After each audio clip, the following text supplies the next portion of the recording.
एक बंद कमरे में आर्यन की आंखें धीमे धीमे खुल रही थी। चारों ओर सफेद दीवारें थी और उसे ऐसा लगा जैसे वह किसी अलग ही दुनिया में हो। उसके हाथ पैर बंधे हुए थे और वह एक बिस्तर पर लेटा हुआ। यह जगह कोई साधारण अस्पताल नहीं था, बल्कि एक मेंटल असाइलम था। तुम्हें कुछ याद है? एक गहरी आवाज ने उसके ध्यान को खींचा। वह एक डॉक्टर था जिसने अपने हाथों में एक मोटी फाइल पकड़ी हुई थी। आर्यन को कुछ भी समझ नहीं आ रहा था। उसकी यादों में धुंधलापन था। उसे केवल एक बात याद थी। उसने कुछ देखा था, कुछ ऐसा जो इस दुनिया के परे था, लेकिन उसकी इस बात पर किसी ने विश्वास नहीं किया। डॉक्टर ने उससे कहा, तुम्हें यहाँ इसीलिए रखा गया है क्योंकि तुमने कुछ ऐसी बातें कही हैं जो हकीकत से परे है। तुम्हारे कहने के मुताबिक तुमने शैतान और दानव देखे हैं। क्या तुम भी यही मानते हो? आर्यन चुपचाप डॉक्टर को देखता रहा। वह जानता था कि जो उसने देखा था वह हकीकत थी, लेकिन इस जगह पर कोई भी उसकी बातों पर भरोसा नहीं करेगा। सब उसे पागल ही समझेंगे। आर्यन को साफ साफ तो कुछ भी याद नहीं था, लेकिन एक रात ऐसी थी जिसने इसकी दुनिया को हिलाकर रख दिया। जब एक दिन वो और उसके गर्लफ्रेंड रिया एक पुरानी हवेली में गए थे जो शहर से दूर एक पहाड़ी इलाके में थी। उस हवेली के बारे में कहा जाता था कि वहाँ दुष्ट आत्माओं का वास है, लेकिन आर्यन और रिया ने इसे एक अफवाह समझा था। उन्हें वहाँ बस रोमांच की तलाश थी। हवेली में कदम रखते ही उन्हें एक अजीब सा एहसास हुआ। दीवारों पर अजीब से चिन्ह बने हुए थे और हर कोनों में एक अनजान सन्नाटा फैला हुआ था। जैसे जैसे रात बढ़ती गई, हवेली की भयानकता बढ़ने लगी। रिया को लगा कि कोई उनका पीछा कर रहा है, लेकिन आर्यन ने उसे यह कहकर शांत किया कि यह एक महज उसका वहम है। लेकिन फिर एक ऐसी घटना हुई जिसने उनकी जिंदगी को पूरी तरह से बदल दिया। रिया अचानक गायब हो गई। आर्यन ने उसे पूरे घर में ढूंढा, लेकिन उसे कोई सुराग नहीं मिला। उसी समय उसने एक भयानक शैतानी परछाई देखी, लंबी भयावह आंखें और एक अजीब हंसी जो उसके कानों में गूंज रही थी। यह सब जानने के बाद आर्यन को अस्पताल में डाल दिया गया। लोग उसे पागल समझते थे और उसकी कोई बात नहीं सुनी जाती। वह रोज डॉक्टरों के सामने बैठता और वही सवालों का सामना करता। तुम्हें क्या लगता है, रिया कहाँ है? क्या वह सचमुच गायब हो गई थी या यह तुम्हारी कल्पना थी? लेकिन आर्यन जानता था कि वह शैतान असली था और रिया अभी भी उस भयानक दुनिया में फंसी हुई है। एक दिन जब डॉक्टर उसे दवा दे रहे थे, आर्यन ने एक विचित्र सी आवाज सुनी। यह आवाज किसी अजीब ताकत की थी जो उसकी ओर बढ़ रही थी। उस आवाज में कुछ जाना पहचाना था। आर्यन ने सोचा, क्या यह वही शैतान है? अचानक कमरे के दरवाजे अपने आप खुलने लगे। चारों ओर अंधेरा छा गया और उसे महसूस हुआ कि कुछ बहुत भयानक होने वाला है। उसकी धड़कनें तेज हो गई थी और उसके अंदर एक अजीब सा डर बढ़ने लगा। लेकिन इस बार वह उस डर से भागने के लिए नहीं, बल्कि उसका सामना करने के लिए तैयार था। अस्पताल के कर्मचारियों को यह महसूस नहीं हुआ कि आर्यन कुछ बड़ा करने की योजना बना रहा है। वह हर रात अपने कमरे से बाहर निकलने का रास्ता ढूंढने लगा। अस्पताल के गलियारे लंबे और सुनसान थे, जहां हर कोने में उसे किसी की परछाई नजर आती थी। एक रात जब वह गलियारे में खड़ा था उसे एक खिड़की दिखी जो खुली हुई थी। यह उसकी आज़ादी का रास्ता था। उसने मौका देखकर खिड़की से छलांग लगा दी और अस्पताल से बाहर निकल आया। अंधेरी रात में वह उसे पुराने घर की ओर भागे जा रहा था जहाँ से यह सब शुरू हुआ था। वह जानता था कि रिया को बचाने का यही एकमात्र रास्ता है। हवेली के अंदर कदम रखते ही आर्यन को वही पुरानी ठंडक और डरावनी हवा महसूस हुई।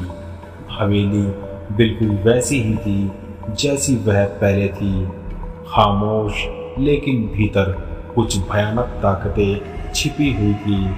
उसने हवेली के हर कोने में शैतान की मौजूदगी महसूस की, लेकिन इस बार वह डरने के बजाय उसे चुनौती देने के लिए आया था। आर्यन ने घर के सबसे पुराने हिस्से में कदम रखा जहां उसे एक काले रंग का दरवाज़ा दिखा। उसे महसूस हुआ कि रिया इसी दरवाजे के पीछे हो सकती है। जब उसने दरवाज़ा खोला तो उसके सामने वही शैतान खड़ा था जो उसने पहले देखा था। लंबी काली परछाई, जलती हुई आंखें और एक भयावह हंसी। तुम फिर से लौट आए, शैतान ने गहरी आवाज में कहा। तुम्हें यहाँ से कोई नहीं बचा सकता। रिया अब मेरी है। आर्यन ने अपनी पूरी ताकत जुटाई और कहा, मैं यहाँ रिया को बचाने आया हूँ और इस बार तुम्हारे जाल में नहीं फंसूंगा। अब आर्यन और शैतान के बीच अंतिम संघर्ष शुरू हो चुका था। शैतान ने हर संभव तरीका अपनाया उसे हराने के लिए, लेकिन आर्यन की आत्मा दृढ़ थी। उसने शैतान का सामना किया और हर बार वह जीतता रहा। आर्यन ने किसी तरह से शैतान की कमजोरी को ढूंढ निकाला और एक तेज धार वाला खंजर शैतान के सीने में घोंप दिया। वह शैतान केवल भय से ताकतवर होता था और आर्यन ने डर को खुद से अलग कर दिया। जैसे ही उसने शैतान पर अंतिम वार किया, हवेली हिलने लगी, दीवारें टूटने लगी और अंधेरा छटने लगा। रिया जो शैतान के चंगुल में कैद थी अचानक से बाहर आ गई। उसकी आंखों में डर और खौफ साफ नजर आ रहा था, लेकिन अब वह आज़ाद थी। शैतान को हराने के बाद आर्यन और रिया ने हवेली से बाहर कदम रखा, लेकिन यह जीत इतनी आसान नहीं थी। दुनिया भी शैतानों और दानवों की उपस्थिति को नकारती है। आर्यन को यह बात समझ आ गई कि दुनिया कभी भी पूरी तरह से उसकी सच्चाई को नहीं मानेगी, लेकिन उसने अपनी गर्लफ्रेंड को बचा लिया था और यह उसकी सबसे बड़ी जीत थी। और रिया घर लौटे तो लोगों ने उनकी बातें सुनी, लेकिन कोई भी उन्हें पूरी तरह से स्वीकारने के लिए तैयार नहीं था।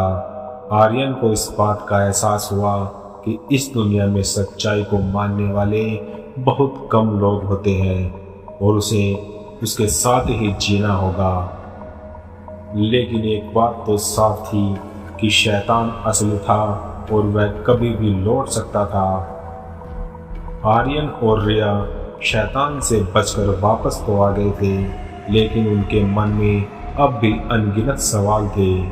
आर्यन को लगता था कि सब कुछ खत्म हो चुका है, लेकिन कहीं न कहीं उसे यह भी एहसास हो रहा था कि यह केवल एक शुरुआत थी। रिया चुप थी।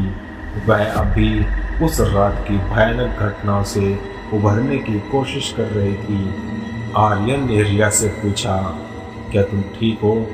रिया ने उसकी ओर देखा और धीमे से कहा, मुझे लगता है कि वह अभी हमारे आसपास ही है।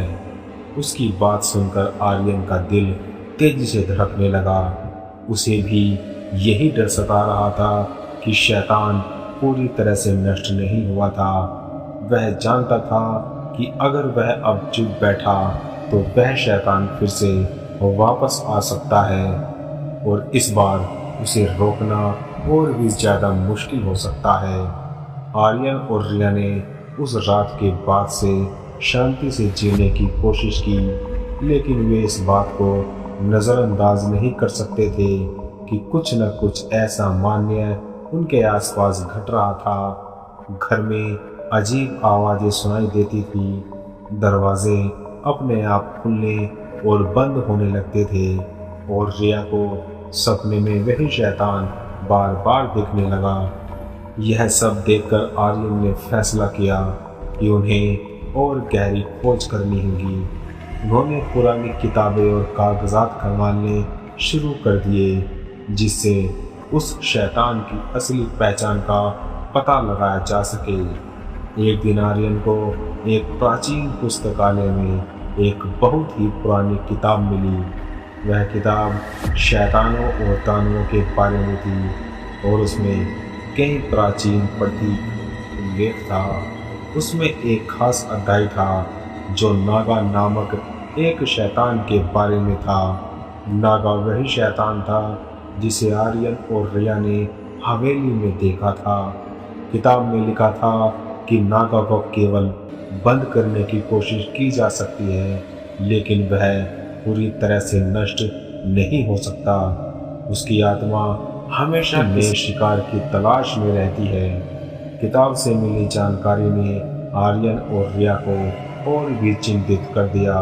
उन्हें यह समझ आ गया कि शैतान केवल उनके जीवन से चला गया था, लेकिन वह नष्ट नहीं हुआ था और अगर उन्होंने कुछ नहीं किया तो वह फिर से लौट सकता है। एक रात जब दोनों सोने की कोशिश कर रहे थे, रिया ने अचानक से चीख मार दी। उसने आर्यन को झकझोरा। वह वापस आ गया। वह यहाँ है। आर्यन ने रिया को शांत करने की कोशिश की, लेकिन उसकी आंखों में डर साफ नजर आ रहा था। तभी उन्हें घर से बाहर एक जोर की आवाज़ सुनाई दी। ऐसा लगा जैसे कोई भारी चीज़ गिरी हो। आर्यन ने खिड़की से बाहर देखा, लेकिन कुछ नहीं था। वह जानता था कि यह सब शैतान के लौटने की निशानी है। अब आर्यन और रिया के पास बहुत कम समय बचा था। उन्होंने किताब में दिए गए मंत्र और प्रतीकों का अध्ययन किया और एक योजना बनाई कि शैतान को कैसे रोका जा सकता है। आर्यन ने उन विशेष चिन्हों को घर के चारों ओर बनाने का फैसला किया जो शैतान को अंदर आने से रोक सकते थे। रिया ने उस किताब के अनुसार मंत्रों का अभ्यास करना शुरू किया जो शैतान को कमजोर कर सकते थे, लेकिन उन्हें एक बात का पता नहीं था कि शैतान और भी शक्तिशाली होकर लौटने वाला था। जैसे ही रात का अंधेरा बढ़ा, दोनों ने घर के चारों ओर उन प्रतीकों को बनाया। आर्यन ने रिया से कहा कि शायद हमारी आखिरी लड़ाई होगी। अगर हम आज हार गए तो शैतान हमें पूरी तरह से खत्म कर देगा। रिया की आंखों में डर तो था, लेकिन वह आर्यन के साथ खड़ी थी। दोनों ने अपनी अपनी जगह ली और उस भयानक रात का इंतजार करने लगे। हवा में अजीब सी ठंडक थी और चारों ओर घना अंधेरा छाया हुआ था। अचानक घर की बत्तियां बुझ गई। हर चीज ठहर गई, जैसे समय ने थमने का फैसला कर लिया हो। आर्यन ने महसूस किया कि शैतान आ चुका है। घर के बाहर जोर से हवाएं चलने लगी और घर के अंदर अचानक से दरवाजे और खिड़कियां जोर जोर से बजने लगे। आर्यन और रिया दोनों अपने स्थान पर तैयार खड़े थे। उन्होंने जैसे ही मंत्र पढ़ना शुरू किया, शैतान की उपस्थिति और भी साफ हो गई। काली परछाइयाँ चारों ओर फैलने लगी। वहीं जलती हुई आंखें फिर से सामने आई और शैतान भी वही भयानक हंसी पूरे घर में गूंजने लगी। शैतान ने धीरे धीरे अपने असली रूप में प्रकट होना शुरू किया। आर्यन और रिया ने मंत्रों का उच्चारण तेज कर दिया, लेकिन शैतान उनकी तरफ बढ़ता जा रहा था। उसकी ताकत इतनी ज्यादा थी कि घर की दीवारें हिलने लगी। आर्यन ने उस शैतान का ध्यान भटकाने की कोशिश की ताकि रिया मंत्र पूरा कर सके, लेकिन शैतान बहुत चालाक था। उसने आर्यन पर हमला कर दिया और उसे दीवार की ओर पटक दिया। आर्यन को गंभीर चोट लगी, लेकिन उसने हार नहीं मानी। उसने अपनी पूरी ताकत लगाकर आखिरी बार मंत्र को पूरा किया। रिया ने जैसे ही मंत्र खत्म किया, शैतान की चीखें गूंज उठी। उसकी काली परछाई तेजी से कमजोर होने लगी और अंततः वह अंधेरे में घुल गया। लेकिन इस लड़ाई ने आर्यन को बहुत चोट पहुंचाई थी। रिया ने उसे उठाने की कोशिश की, लेकिन आर्यन बेहोश हो चुका था। उसने डॉक्टर को बुलाया और आर्यन को अस्पताल ले जाया गया। शैतान तो चला गया था, लेकिन उसकी कीमत आर्यन ने चुकाई थी। वह अस्पताल में कई दिनों तक बेहोश रहा। रिया उसकी देखभाल करती रही और धीरे धीरे आर्यन ने ठीक होना शुरू किया। लेकिन उसके मन में अभी एक सवाल था, क्या शैतान पूरी तरह से खत्म हो चुका था या वह कभी फिर से लौटेगा? यह सोचकर वे दोनों चुपचाप उस दिन का इंतजार कर रहे थे कि जब उन्हें फिर से उस भयानक शक्ति का सामना करना पड़ेगा। आज की हमारी इस कहानी में इतना ही। अगर आपको हमारी ये कहानी अच्छी लगी तो लाइक करें, शेयर करें और जाते जाते हमारे चैनल को सब्सक्राइब करें। मिलते हैं नेक्स्ट वीडियो में, तब तक के लिए बाय एंड बी हॉन्टिंग।